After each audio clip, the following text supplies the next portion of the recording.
And joining me now is a very special guest, joined by Michael Rubin, Senior Fellow at the American Enterprise Institute in Washington, D.C. Appreciate your joining us, Mr. Rubin. How are you seeing this escalating diplomatic war of words between India and Canada? What role specifically are you seeing Washington playing, given the fact that the U.S. Secretary of State Blinken has spoken about the need for India to cooperate with the Canadian probe? You've got James Sullivan, your national security advisor, saying no country should get special exemption for activities like the allegations made by Canada of involvement of Indian government agents. How are you seeing Washington's role?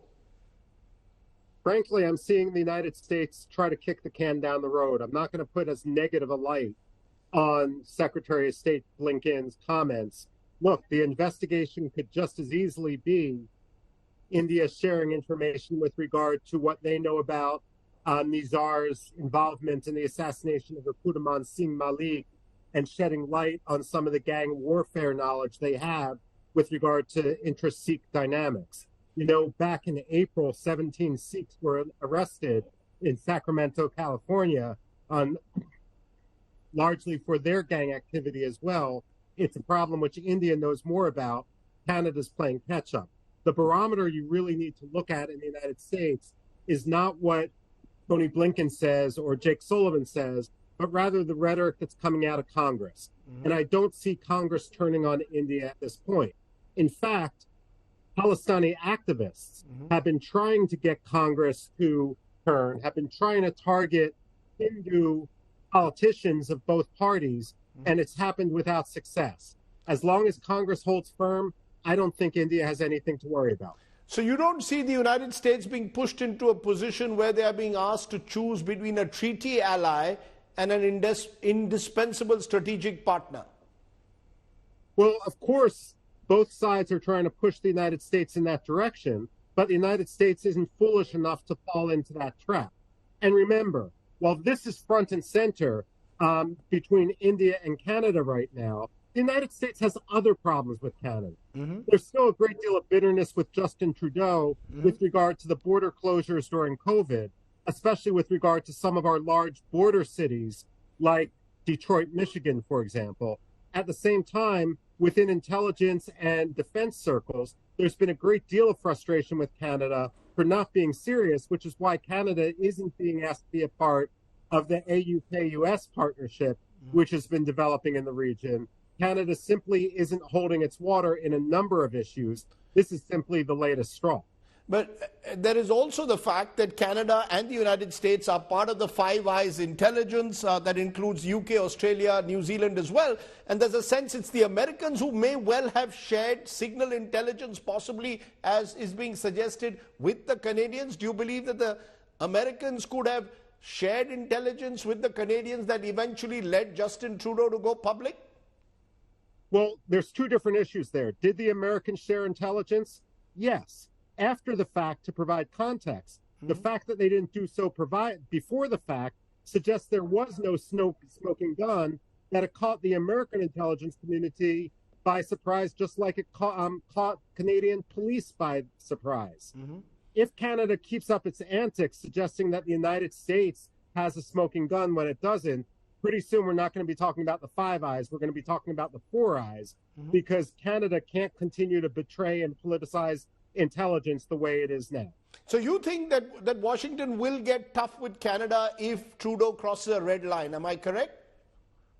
I believe that within not only the United States, but within Canadian security services as well, there's a belief that Trudeau has crossed a red line.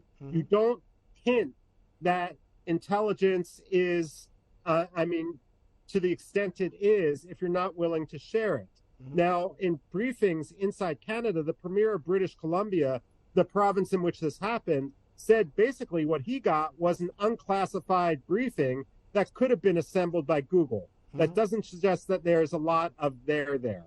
And one thing to keep in mind here is while India is contextualizing Justin Trudeau as in over his head, Canadian journalists are doing the same thing. The age of governments being able to say, trust the intelligence is long since past us. Frankly, you can also blame the George W. Bush Iraq War fiasco for that. But Justin Trudeau is foolish if he believes that anyone is going to trust him in the United States when he can't even get Canadians to trust him. There's also the comments which the Indian foreign minister made in the UN Security Council, where he says you cannot cherry pick when it comes to territorial integrity. Terrorism cannot become a weapon of a political agenda.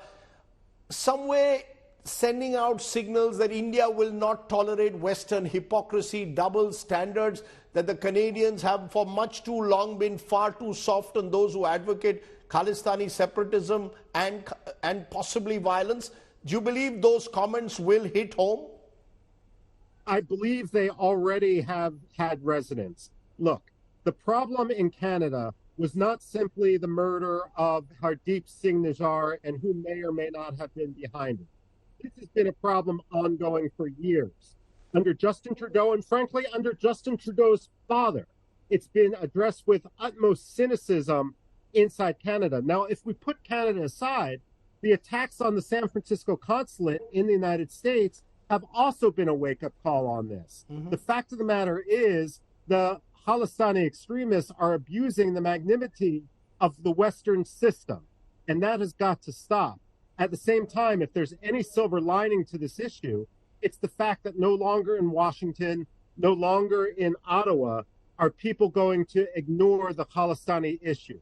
You know, that's what I wanted to understand. Are you saying even in Washington now there will be a tougher stand on those who are seen in the name of Khalistan to carry out protests of the kind that turned violent in San Francisco? Am I correct?